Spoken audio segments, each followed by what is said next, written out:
Yo, yo, yo. Welcome to Starbucs, powered by Chris Gates Fitness. I'm your host, Anthony DiNardo. With me, we got Jim Rosati.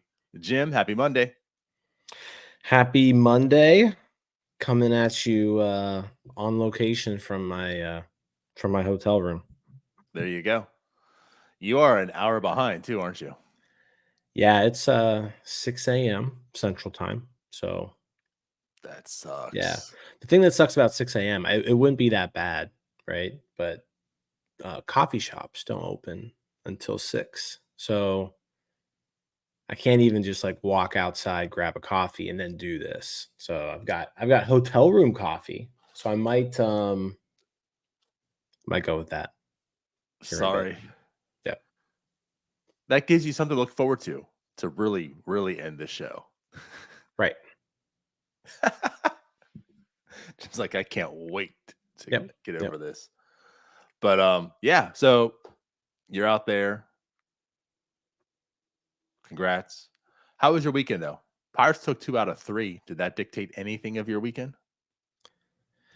Well, I was lucky enough to do the 2 post-game shows that were both wins. So all I know is that in the last there was a 10-game losing streak, right? And a lot of those games I wasn't doing the post-game show on because I was here on we vacation. go. No, because you were there at the games, you loser. All I know is that the games I do post-game show on, the Pirates win. Right. So, Yeah.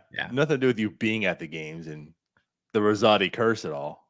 No. Let's spin it. Oh, when I do post-game shows, they win. When I do post-game shows, Pirates win. Yep. Well, then there's more incentive. You can never, ever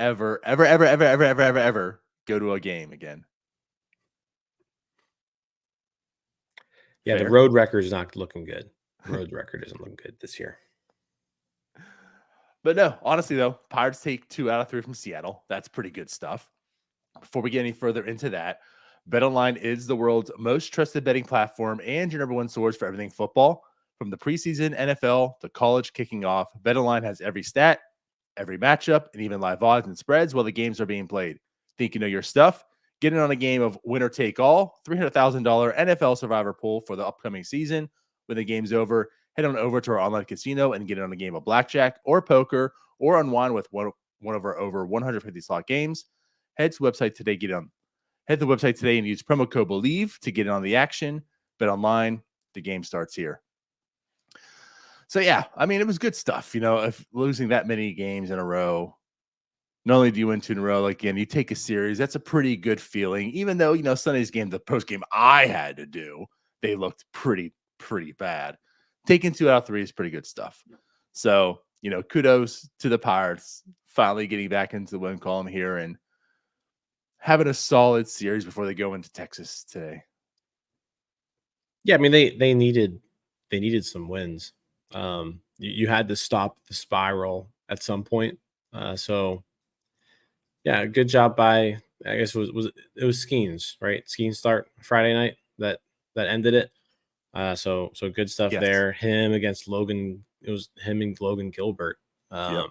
So yeah, it was a good series. The Pirates saw some good pitching this series, and they were able to hit the ball a little bit.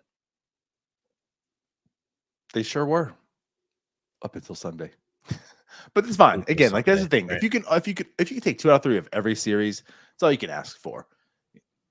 Can't expect them to sweep yesterday after having a 10-game losing streak. So again, taking 2 out of 3 was fine. They go into Texas today. We'll preview Texas a little bit later, of course.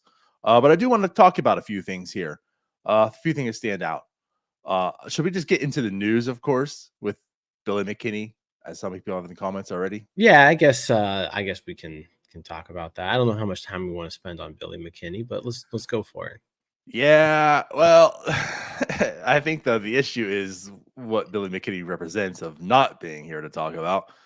But yeah, Noah Hiles last night tweeted out per source that Billy McKinney is going to be added to the 40-man roster today and be promoted to the big league team for the Texas series. And yeah, I don't understand things, Jim. I don't get it. We've been talking, I feel like, since the trades happened, when they acquired York and Cook. Uh, and the one thing, York's still a prospect. I get it. Keep him down here. But with Cook, he's 25 years old. As I stated, he has like over 450 plate appearances in college baseball. He has over 1,480 plate appearances in the minor leagues.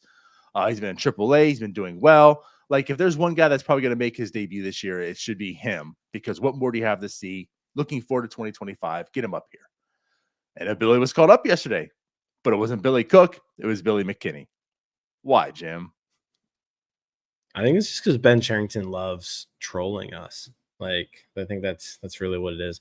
No, I mean, I will say this. So, should they have called up Billy Cook? In my opinion, absolutely. He's Rule 5 eligible this offseason. You've got to add him to the 40-man anyways, and you might as well use these last few weeks of the year to figure out if he's going to be somebody that you can maybe rely on for something in 2025. So yeah, you want to get an extended look about him because you want to determine, is Billy Cook going to be part of this future team in any capacity? So that would be my main reasoning for bringing him up. That, and he's been crushing the ball at AAA, so he's very well deserving of a promotion at this point. So yeah, Cook would be the move for me. If you're calling somebody up.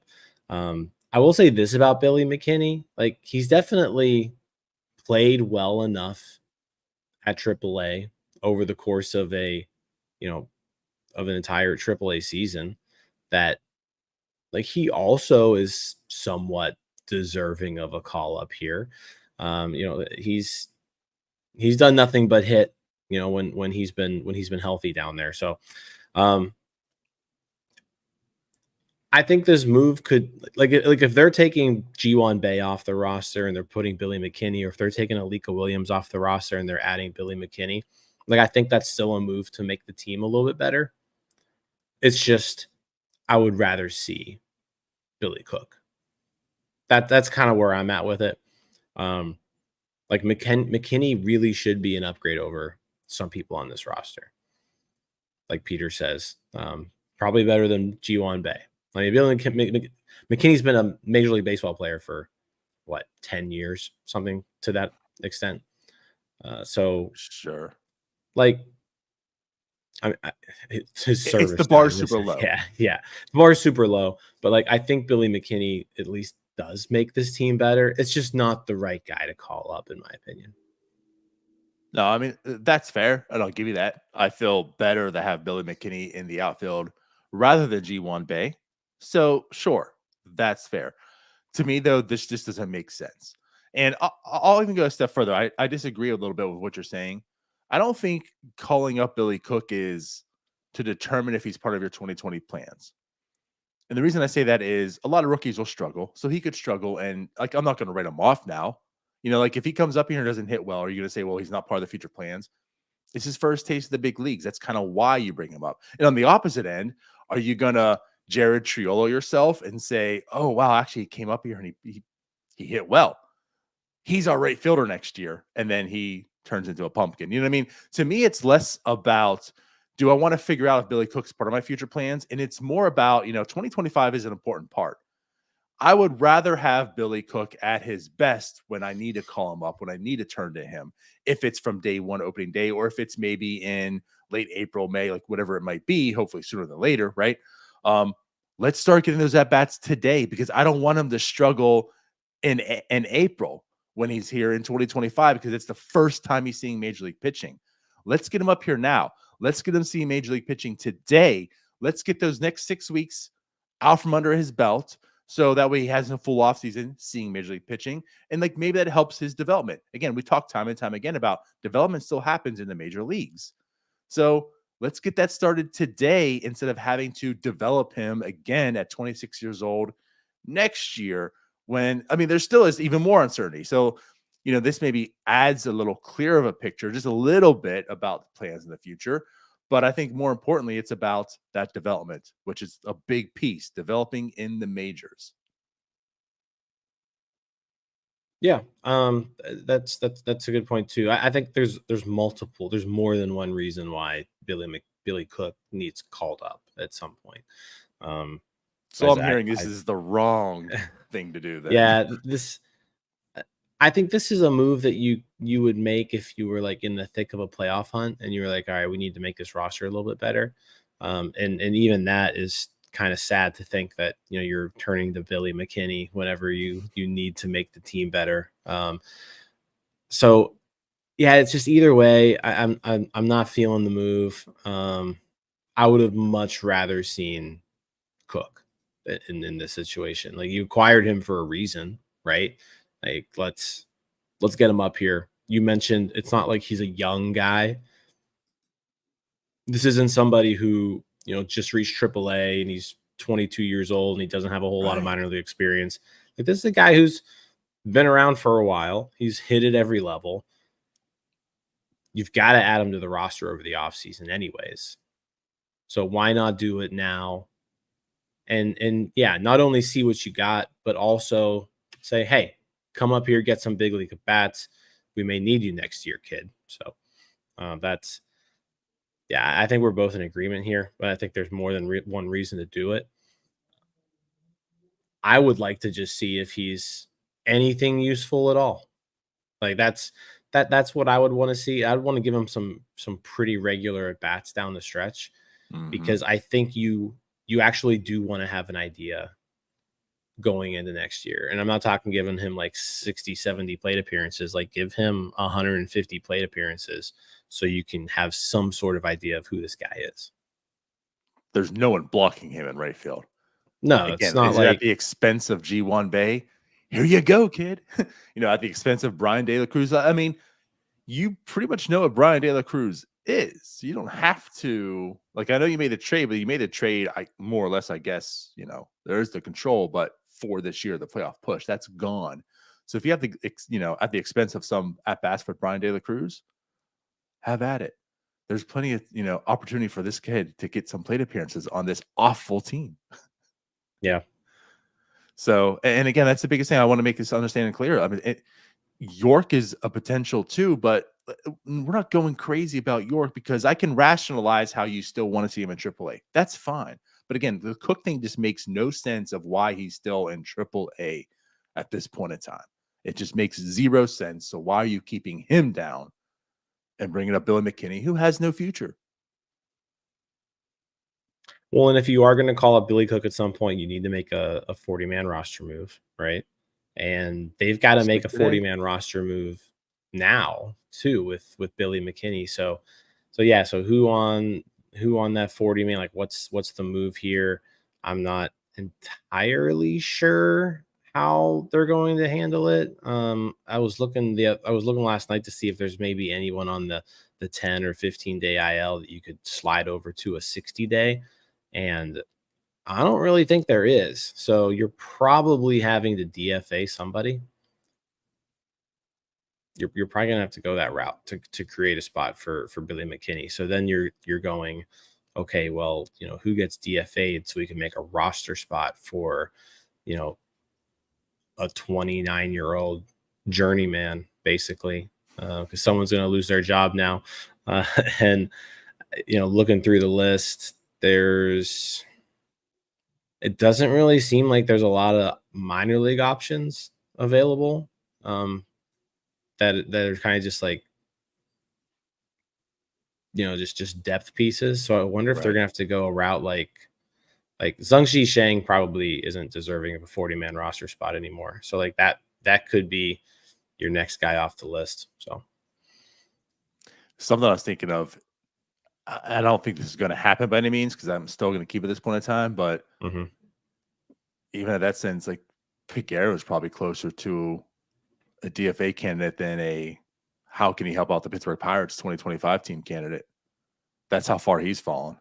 And again, I think like Chang is probably ahead of him in that sense, but Figueroa is pretty damn close to that also. Yeah. Figueroa's age is what's kind of keeping him around, I think, as somewhat interesting. But yeah, someone says here, like Marco's already on the 60-day. He was switched over a few days ago. They've got Ryder Ryan up there who, there's a few pitchers on the major league roster who could be DFA'd, but then it's like, then you still need another pitcher. Right. Right.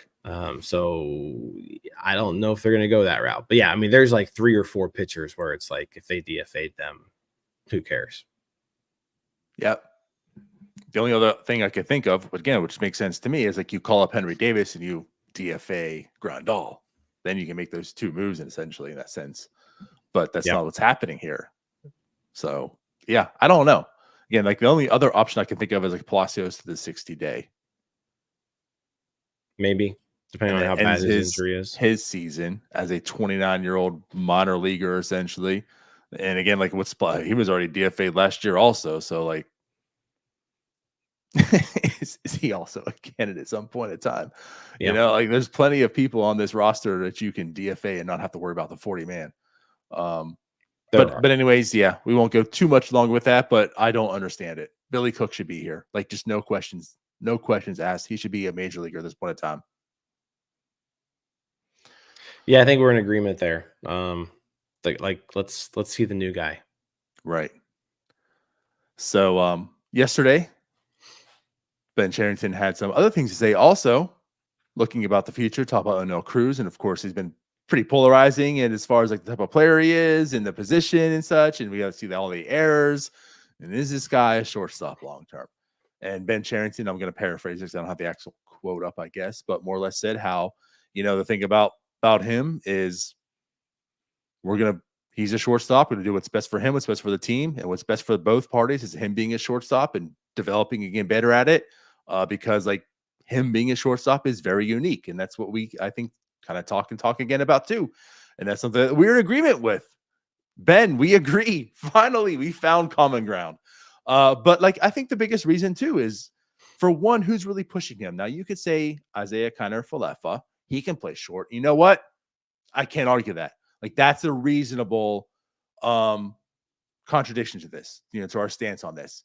Now they've made that acquisition. You know what? There's argument. We can have this debate. But before that, like, are you putting Alika Williams at shortstop so you can move O'Neal Cruz off? I don't want Alika Williams on this team. You know what I mean? Right. Are you putting Peguero there? No. Nick Gonzalez there? No. Like who are you putting at shortstop to move off O'Neal Cruz? Nobody. Like you put yourself in a position like you have to at this point in time. So I don't know. What are your thoughts overall?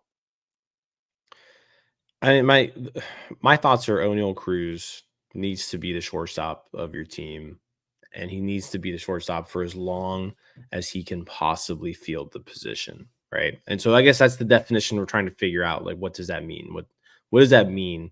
He can field the position. And my definition is basically just like he can do it. And when you look at him and you compare him to other shortstops, it's not plain as day that he's bad at it, right?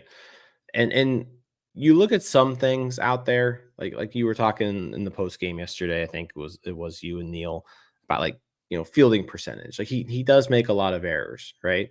One of the reasons why he makes a lot of errors, though, is because he's super rangy. He can get to balls that a lot of players can't. We've yelled at him multiple times because he does something and you're like, "Oh, Neil, what are you doing?" But it was really just him trying to make a crazy play that he probably didn't really have any business making. A regular shortstop wouldn't even be in the position to do the play that he has. So it's not that he gets a pass for that, but it is something to just kind of keep in mind, right? I think you were using the Jordy Mercer reference yesterday. It's like you've got Jordy Mercer, who's not all that fast. He's kind of a smaller dude, doesn't have a ton of range.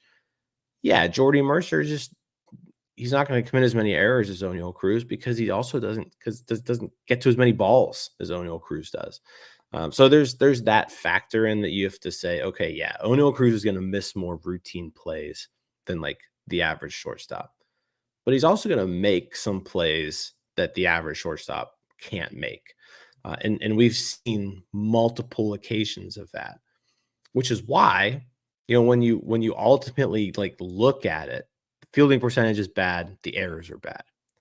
But like outs above average, it's at -4, which you kind of think that's not really all that bad. Like 4 outs less than what an average shortstop would do over that period of time.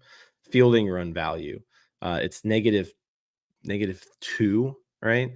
And you've got other people like Trey Turner's -3, Zach Neto's -3, Jeremy Pena's -2. Like no one's probably banging the door down in Houston or Philadelphia to get Jeremy Pena or Trey Turner off of shortstop, right?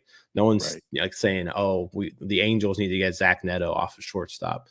So it's like when you just kind of when you really kind of take into consideration everything, he's not that bad. He's not that bad. Is he Right. is he is he average? No. Like he's below average. But like he's not that bad. And when you couple that with the offensive capabilities that he has and the offensive potential, he becomes extremely valuable. Cuz yeah, could you go out there and get a pretty decent defensive shortstop that you can count on to make all these routine plays? Sure. And you know what? He's going to make over the course of a season 5 more outs than O'Neal Cruz. Let's just say that. Are those 5 more outs over the course of 150 games worth more to you than having a shortstop who's a 2020 guy and can just drive runs, right? If you're taking that bat, right, and you're moving it from shortstop to first base or you're moving from shortstop to right field, you're then moving Cruz into a position where his bat isn't as valuable. Hmm. So you've got to weigh the positives with the negatives. And I think right now, like, give me the shortstop who can do all these cool things at the plate, as opposed to your average fielding shortstop who isn't going to be able to hit as well as O'Neal Cruz, because you're not going to find a shortstop out there in free agency that's going to hit like O'Neal Cruz. You're not going to find a shortstop out there in your system that's going to hit like O'Neal Cruz. So you've got to weigh that in. And right now, the positives outweigh the negatives with Cruz when it comes to sticking with shortstop. 100%. I think like the biggest argument too is roster construction. That's what we talk about, the unique part. If O'Neal Cruz was on the market as a free agent, he's getting $200 million. Like, okay, so how much does a shortstop cost that has a potential of 30 home runs and 20 stolen bases to do what he does? How much does a right fielder cost to do that? Much less. So his value is tied to short. It's the Brian Reynolds argument of center field almost. Like that's why Brian Reynolds at that point in time, he was coming off a season where like he wasn't hitting all that well. And but he's still a center fielder. Again, like the Jazz argument here too. Like he's still a center. Jazz can be just an average hitter, center fielder. But because he can play the position and is average, he's a lot better than a lot of center fielders. Having a guy at short that can do all that is kind of unique. Having a guy in right field that can do that is the status quo. That's why you find them at the trade deadline for so cheap. You want a power hitting first baseman? You want a power hitting right fielder? Here you go. Here's our number 15 prospect. You want a power hitting shortstop that can do all that? Okay, where's your top 5 pieces for this trade package? You know what I mean? So again, like that's what the value is. So you can go off and get someone like an O'Neal Cruz for your right fielder for much cheaper than having to go find your O'Neal Cruz at shortstop. So you kind of want it to work out. You're going to give them every opportunity to work out. And to your point, it's not as bad as a lot of people are making it sound of by looking at those other things. And this again, like I'm not here to win you over. You're not going to believe me. You're not going to listen to us and probably listen and say, you know what, that makes sense. You're still going to hold on to fielding percentage, errors, and such. And those are true. And I'm not debating it. Those have to get cleaned up. And the thing is, there's a lot of stuff that looks like can get cleaned up. Looks like there's a lot mentally as well, which I also say too. If he's in right field, I don't like you also can't just trust that he's going to go right field and become a good outfielder. So, anyways, what I'm alluding to is there's a lot of stuff that he does that doesn't show up on fielding percentage numbers and errors like you're talking about that you don't get credit for to erase some of that. And that's the issue. The stuff that he can do doesn't get put on the stat sheet. You don't say, "Hey, that's the one play that can be made by O'Neal Cruz that no one else can. So we're going to deduct that from your fielding percentage." You don't get that. And again, when he makes that throw to first base at 100 miles an hour and he gets the person out, whereas of yesterday, Jared Triolo couldn't get the person out. He doesn't gain an out. He doesn't gain something on the stat sheet saying, hey, he made that out that no one else could. You only see the bad stuff that gets put on the stat sheet. So at any rate, I'm still with it too. He needs to be at short. And also the IKF argument, which again, it's a solid argument. My perspective is he is much more valuable being that utility guy that can play everywhere else, because I'd rather him doing that than the Jared Triolo. Yeah, I think you can plug IKF at shortstop and be completely fine with that. Like he's gonna provide good shortstop play.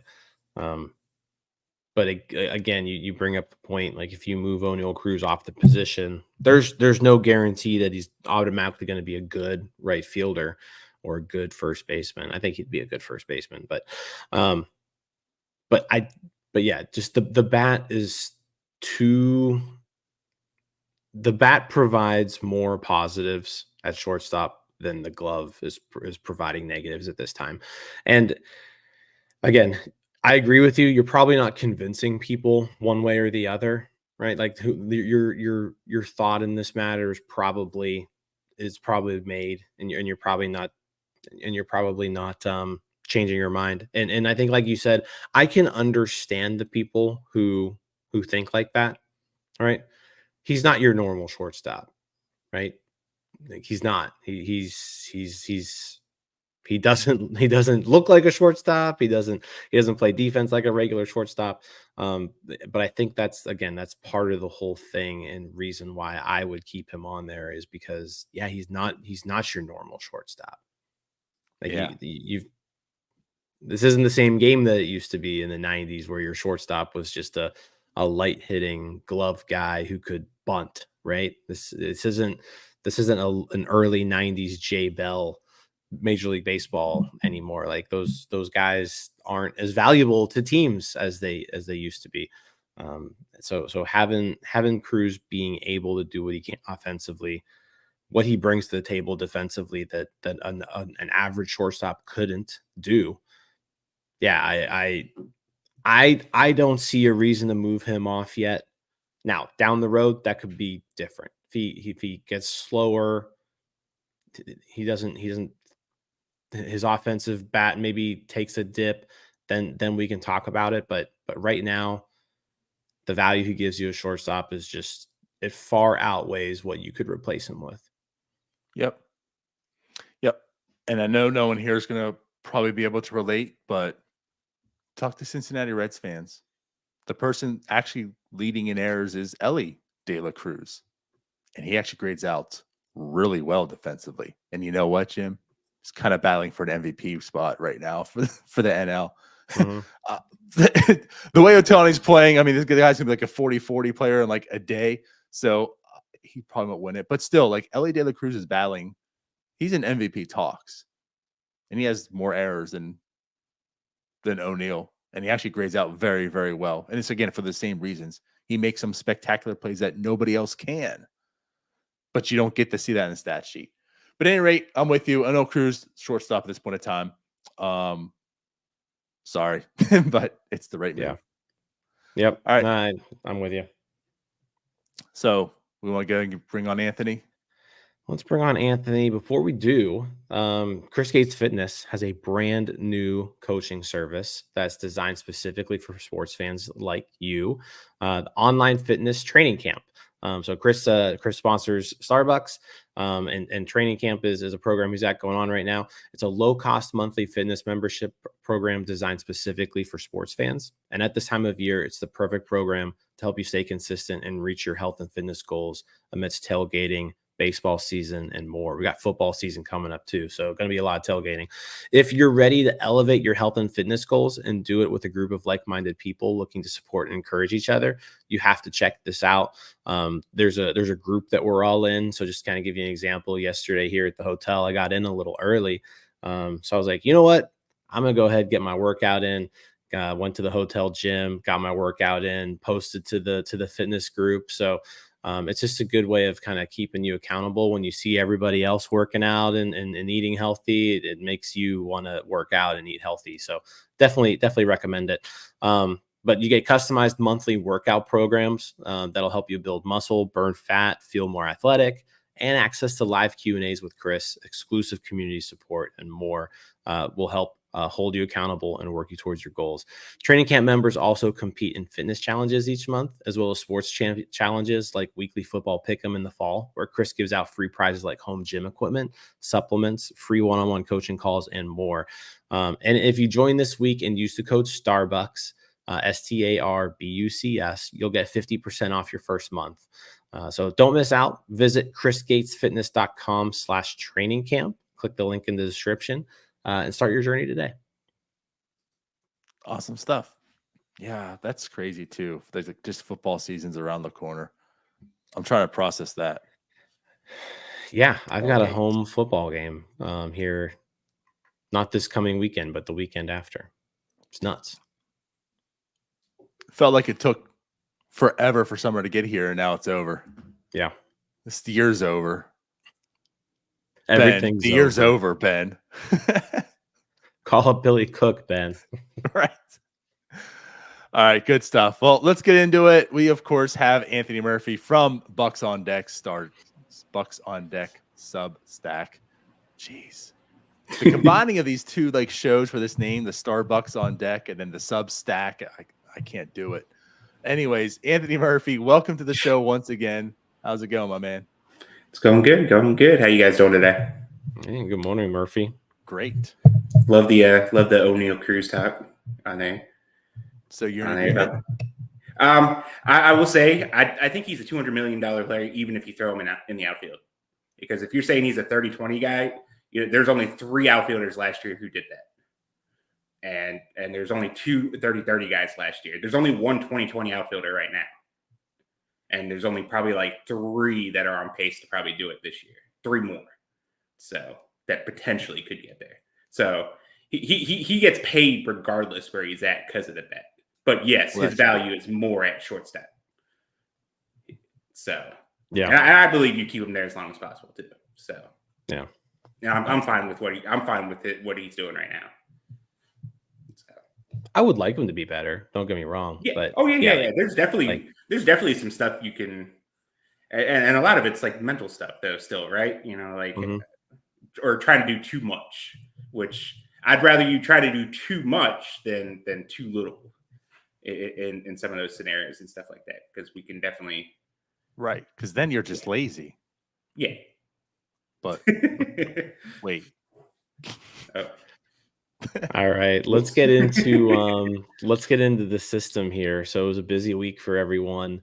No more complex league. So all the complex league guys, a lot of them got bumped up to Bradenton. So they're seeing, their first week or two in Bradenton. But yeah, let's talk about, let's start with pitching. Let's start with pitching like we normally do.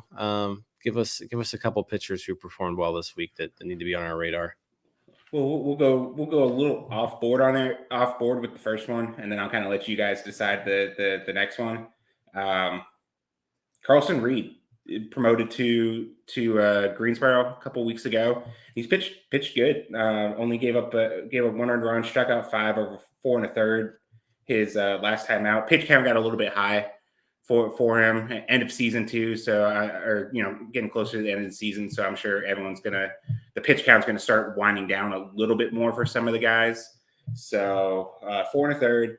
He's only allowed 1 earned run in 12 2/3 since he's been promoted. 13 strikeouts, and the 13 strikeouts is I like, just because like his first game was like he pitched like 3 1/3. His first game, it was like rain shortened, and he only struck out like 1 batter in his first game. So like he's really dialed up the strikeouts the last couple games. The fastball is looking a little bit better.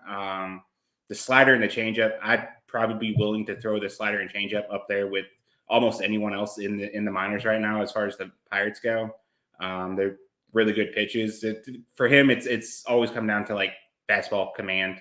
How many times does he throw in the fastball for strikes? When he keeps it in the strike zone, he's tough to hit. When he's not, some of those games get pretty ugly pretty quickly, kind of thing. But just look good so far in Greensboro, passing the Greensboro test so far. So.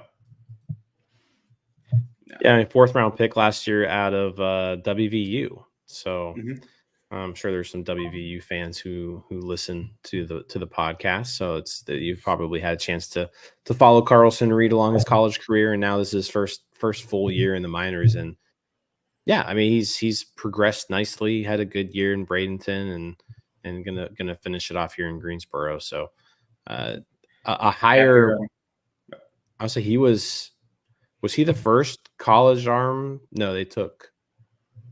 He wasn't the first college arm they took last year, no, right? I mean, Paul Skeens technically was the not other than Skeens. Yeah, other than Skeens. but I believe so. Yeah, so I mean, the Pirates thought pretty highly of him.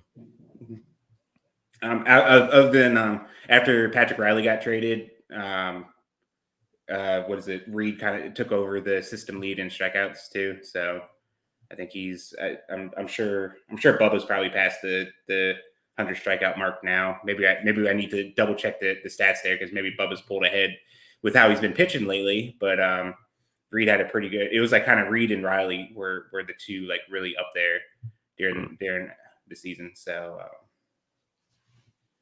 good stuff. What is it? Altoona faced Patrick Riley last week and actually did beat up. Riley had been pitched really well in Double-A after the trade until that Altoona game got roughed up a little bit, so I guess that makes the trade a little more easier to Pirates swallow. won the trade. Pirates won the trade. Except they won't call up the guy. Yeah, right. Yeah. Can't get roughed up if you're not in the majors. He's never a bust if you never call him up to the majors, right? That's right. That's true, right?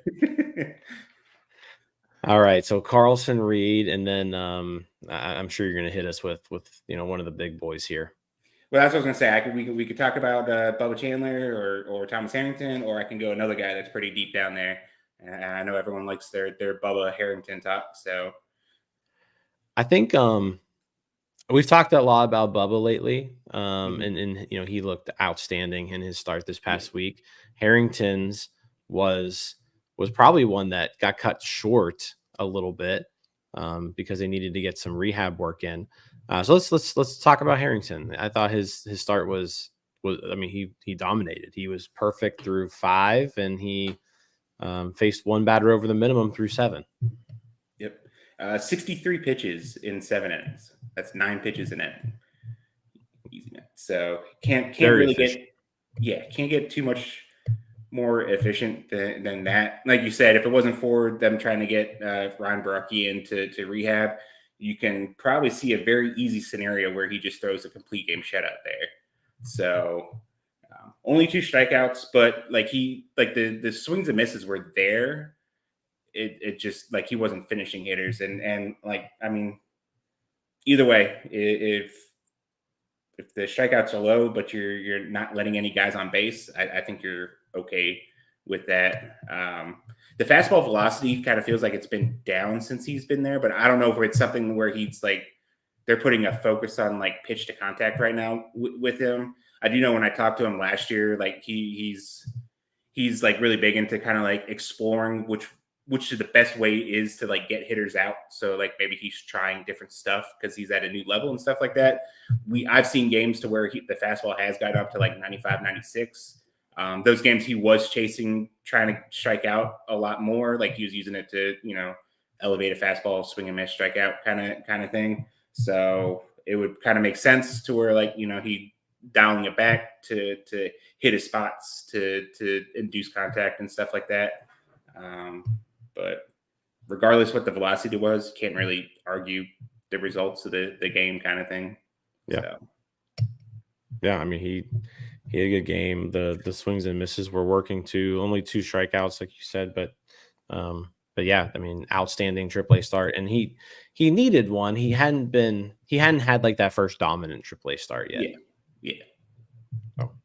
He hasn't pitched bad. Like the box scores obviously hadn't looked good with it, but I don't feel like he's ever pitched bad. And there, like his first game, like he gave up the 5 earned runs, but it was like 2 big hits that kind of like did him in and stuff like that on 2 separate innings and stuff. Like the rest of the time, like he was just really, really good the rest of the way. So it's been like little stuff that's kind of cost him here. And like, I mean, if pitching at a new level, you can probably almost expect that at that point. Right. Gotcha. Right. Okay. So how about the offense? I mean, I can add a little salt to the wound that Billy Cook had another big week in AAA. 8 hits, double home run, 4 RBIs. He had an OPS of over 1,000 last week. 17 hits in 13 games with Indy. 8 of them have been extra base hits. There's a little bit of a strikeout thing that I guess we'll have to kind of monitor going forward. 12 strikeouts in the 13 games, or 13 and 13. So that'll be something to monitor and stuff like that. But what he's done pretty much everything you can ask for. They've even started playing him in center field more consistently. They have a lot of guys that I guess they still want to get time in center field. Like they still like Matt Gorski's really great defensively. There's still Jack Sawinski there. So it's a lot of people, and Nick York, they've been playing in center field as well too. So there's a lot of guys that they've been rotating through. So no one's getting a lot of playing time. Yeah, I mean, how's he looked in center field? It's hard to really judge outfield defense from a minor league box score, but yeah, like what's he look like out there? I don't think he's, from the little bit I've seen, I don't think he's looked bad. I don't think there's been anything that's been like, okay, well, like just keep him in a corner kind of thing, enough to where like I wouldn't mind getting him some playing time when he does make it to the majors. I'm probably still giving him some time there, and that'll probably it'll be what he does in the majors. I think that kind of decides it at this point, because he's been passable in the minors, I feel like. Well, that's encouraging. Yeah. That's good to hear, because again, there's really not much there at center field. And I don't think, we're hoping he's not the answer, but if he can be like a fourth outfielder to have the ability to play every position, that's certainly valuable, especially for this team. And I think that's important. The important thing to keep in mind too. I think just watching him, even with how good he's played, even how good the numbers have looked, I would caution like for the expectations to kind of be like tempered with them, because I think the upside at best is probably that. Like best case scenario, he's probably like your fourth outfielder or something like that. He's probably not the guy that, or some sort of like super utility thing, because he's played second and first as well in the minors.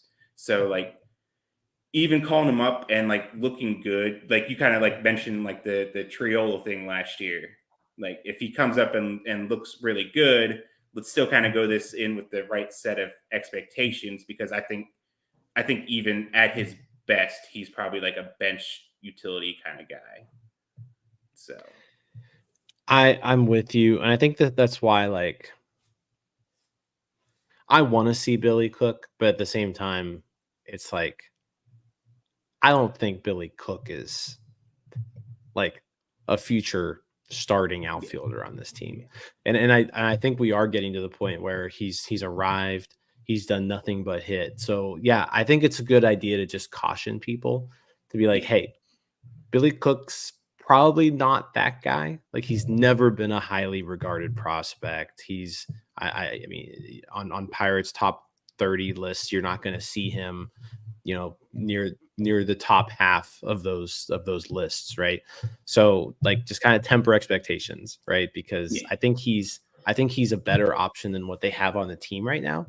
But your expectation shouldn't be, oh, well, Billy Cook's going to really help out this team in the future, because we don't know if he's going to help out at all. Really, he could be bad. Like he could be a bad Major League Baseball player, and that is well within the range of expected outcomes for Billy Cook. And I think you hit the nail on the head when you say like best case scenario here, you're probably looking at a Connor Joe type guy who can bounce around, play a few positions, but hopefully play center too. Like that would, I guess, be your get. Your That's what I was saying too. Like the trade seems a whole lot better. Like at first, like in my viewpoint, if he does play center, because that adds that separates him from, like you said, like a Connor Joe type to something else a little bit more, because he can actually play center field. You get a lot more value out of him if he's a center fielder too. Right. It's why Jack Sawinski hung around on the roster as long as he had. really, because who else were you going to have play center field other than Michael A. Taylor? Like, he didn't play center field very well, but like the fact that he could just do it, like he could stand out there in center field and actually like do it. That is value. It's a very valuable skill to have. So if he's able to do that, that definitely kind of raises his profile as a fourth outfielder. Yep. / like middle infield utility guy too. Again, like that's makes him so valuable. Like he's like a mini IKF in a sense, to some level. Very but mini. Like reverse, like the inverse. Like the outfield with some infield. Yeah. All right, we got one more spot here, Murphy. Who are we gonna go with? We'll stick with AAA and do some Henry Davis stuff, because Henry Davis had a really good, especially good. Indianapolis had a 6-game sweep of St. Paul last week, so they've got things kind of firing down there right now. His OPS is over at 900 in August. 9 hits this past week, 4 multi-hit games. Walked more than he struck out, had a home run, 4 RBIs. I guess, we've talked about it before. Like, it's AAA pitching he's facing. It's Major League pitching that's giving him issues. So, but he's looked good. He's made some contact with some stuff. One of the games I watched, he really struggled with like some elevated fastballs, and I still feel like there's. Like, I'm not going to pretend to be like some sort of swing doctor, but just like sometimes when he swings at those, just something looks off with it. That like, it's like, okay, well, maybe that's why he's not getting to those pitches up in the zone.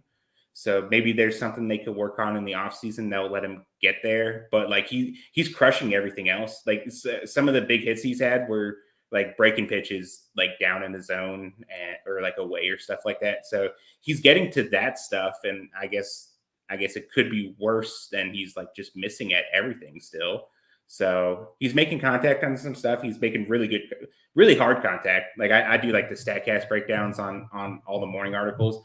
He's on there almost every day that he plays. Like he's hitting the ball really hard. It's just here and there, there'll be some fastballs up in the zone that he just can't get to. They're not overpowering fastballs. The one game I watched, nothing was higher than 92.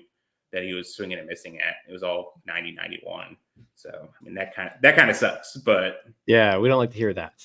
Yeah. But other than that, he's done everything you can ask for, and like I said, Indy had a sweep this week, and he was a big part of that.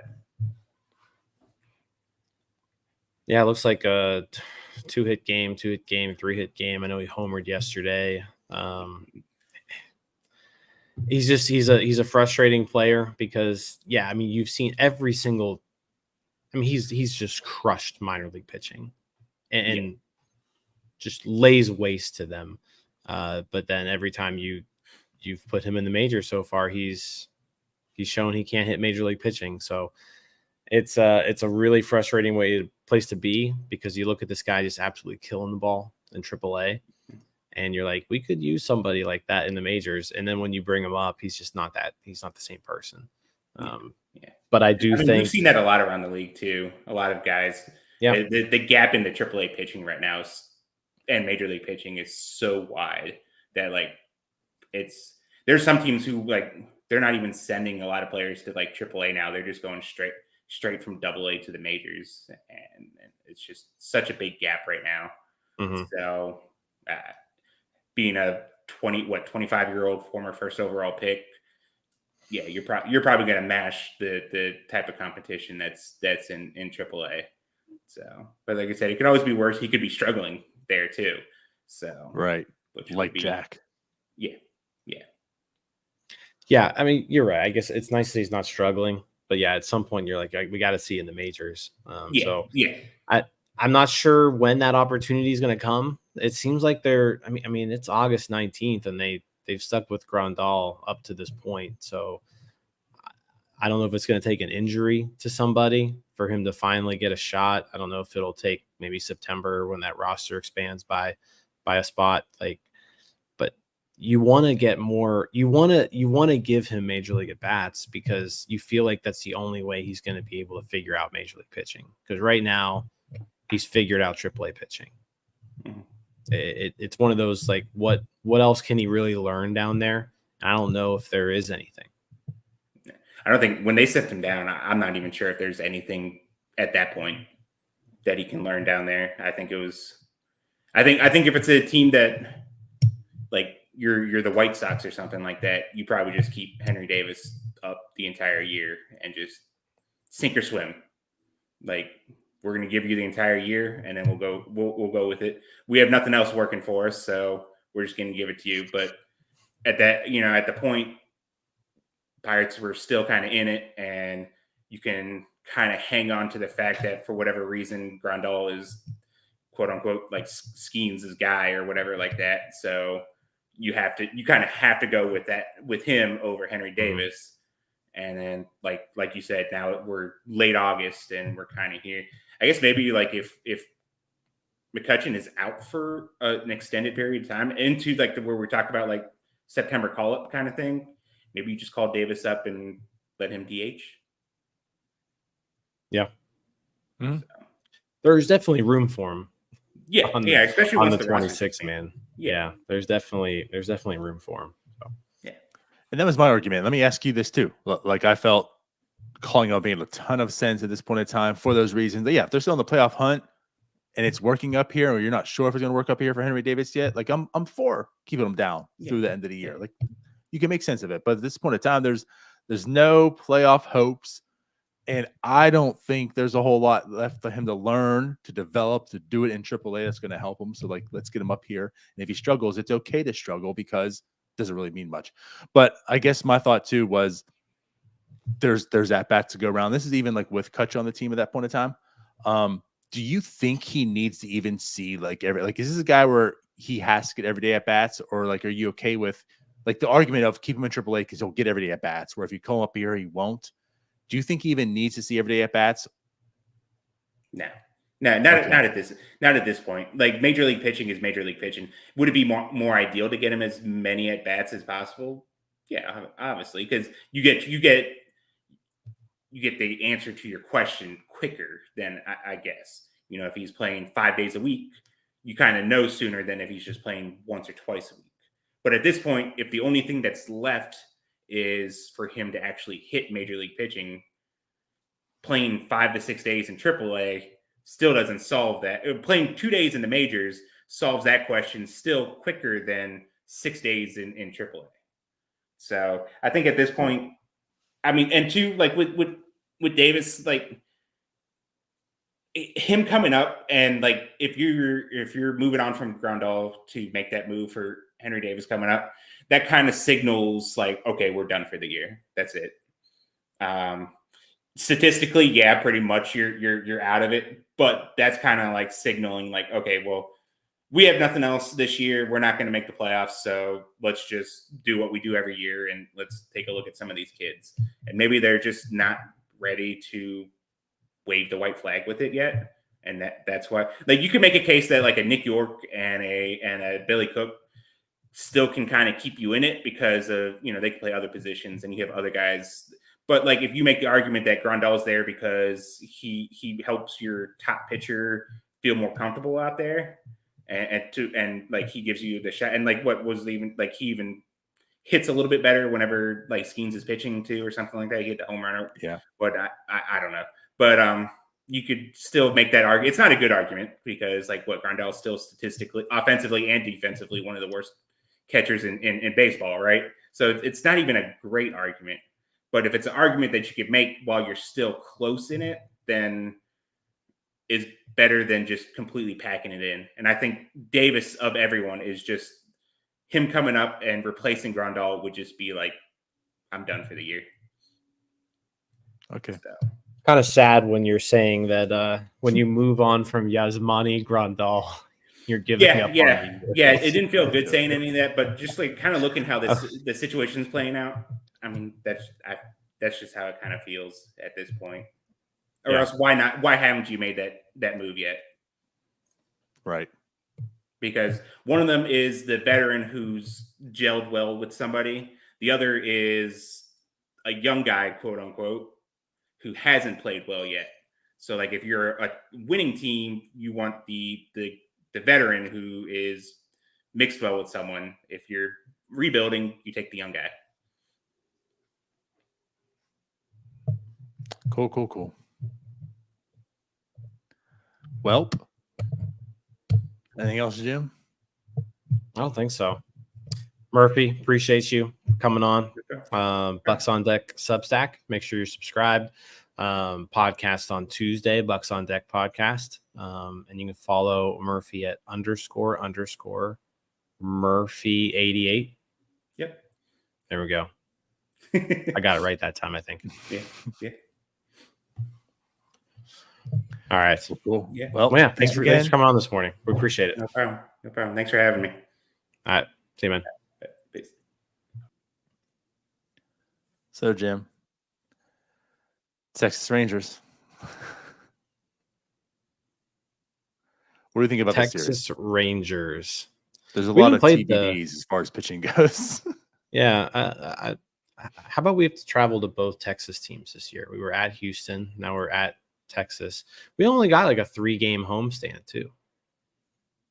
That's true. And yeah, it's after traveling all the way to the West. Yeah, you West Coast for a week, and then you come home for 3 games, and now you're going back to Dallas. So weird scheduling the last week and a half or so. But yeah, Texas Rangers, they're struggling this year. I mean, year after winning the World Series, they are in a worse off spot than the Pirates. They're sitting at 11 games below 500 right now at 57 and 68. And it's not really that tough a division that they're in either. The Astros are leading the AL West right now. Mariners are second. We just saw them. So you're facing a team that's kind of not playing well. But they still have some pretty good players. I mean, you look up and down their lineup.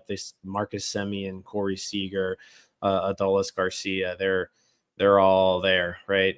Josh Smith is having a pretty good season so far. I think they just called. I think they just think about Jace Young, but I think Josh Young is back healthy. He was missing a good chunk of the year, so yeah. So they've got him, Wyatt Langford. We haven't gotten to see him yet. He was a guy the Pirates were thinking about drafting over Paul Skeens. So, we'll get to see Wyatt Langford. He's struggling, his first year in the majors. Yeah,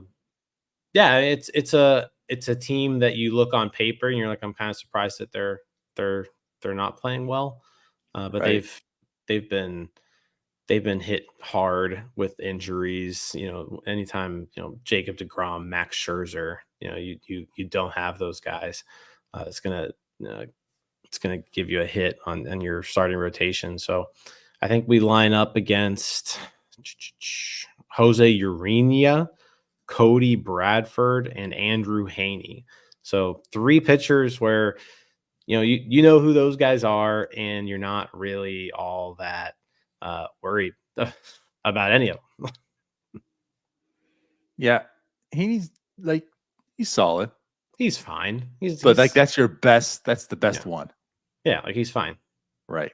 I feel like Urania dominated the Pirates when he was in Colorado. I could be mistaken, but I didn't he dominate? It was in PNC Park too, I think. I mean, he was only with Colorado for a few months. I don't know how many games he had against the Pirates, but maybe. Sure. Maybe. Yeah. I'm not going to investigate right now, but at any rate, I mean, that would make sense. But at any rate, yeah, like the pitching side doesn't look too overwhelming by any means. It's absolutely the hitting side.